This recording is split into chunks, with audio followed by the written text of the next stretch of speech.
I couldn't think of a fun opening line, so let's just get to it. Star Wars Rogue One. I don't know if this is going to be the standard setup from here on. You're probably not going to see too much of the green screen in the near future. It's a long story. But in any case, I've now seen Rogue One. So, what do we think? Pretty good. Pretty good. Pretty solid. I'm going to try and avoid getting too spoilery with this, but, you know, it's good and it's fun and there's a lot to like about it. This effectively, in a nutshell, if I'm really breaking it down, this is what I want out of these sort of Star Wars story, these sort of sidequels, these not the main numbered series things, which is something that is set in the Star Wars universe but is a different flavor and a different take on it. It does not have the same tone that these standard Star Wars movies have, but it still feels Star Wars. It's still steeped in that world, in that tech, in that conflict, and this is that. This is a war story set in the Star Wars universe, and it is the kind of war story that we haven't gotten up to this point, because we've generally gotten the big overarching things. You know, we're dealing with the Rebel fleet, we're dealing with the generals, we're dealing with the sort of top-down look. This is on the ground, this is the dirty fighting, and in war, sometimes your hands get pretty darn dirty, and sometimes you have stuff carried out by people that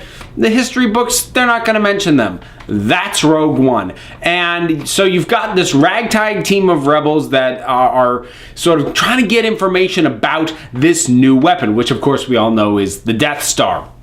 The cast is good. Now, the highlight by far is the new droid. It's K2, performed by Alan Tudyk. He is just awesome and funny. Really, really funny in the best sort of sarcastic, literalized way that droids tend to be funny. Donnie Yen, who was the blind sort of monkish guy, he worked really well for me too. I was expecting to be annoyed by him because, like, I didn't want to feel like Jedis and the Force were taking over something that was gonna be, at least I hoped, a more grounded military story. But you know what? He just felt like a guy with faith as opposed to being a Jedi, so that worked. Forrest Whitaker as Saul Guerrero was an interesting wrinkle because it sort of makes you realize that the Rebel Alliance is what it sounds like. It is an alliance of these different factions. They're not always completely unified though, because he's referred to as an extremist by Mon Mothma. So like, you've got elements within even those who are fighting the Empire that they don't all get along, and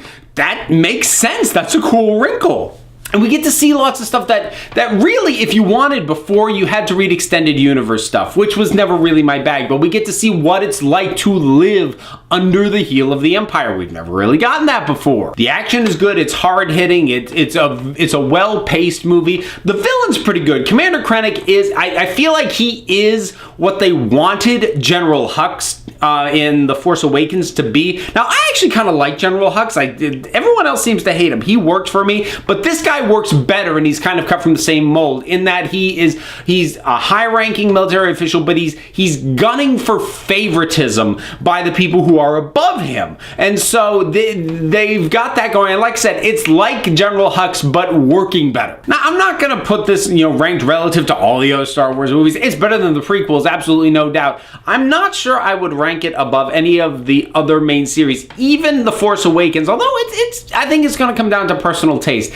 It's not perfect though. Jyn Erso, who's kind of the main, it really is an ensemble piece, but she's fine, she's functional, but I never quite completely bought into her emotional hook, and she's supposed to be carrying a lot of the emotional weight of the movie, and that part of it, it's not that I didn't have any emotional investment in it, but my emotional investment in it had to do with my existing emotional investment in Star Wars, in this sort of world and this struggle that I already kind of cared about. And her specifically, she never quite hooked me, I think, to the extent that she was supposed to. But this is a good time. It's Star Wars.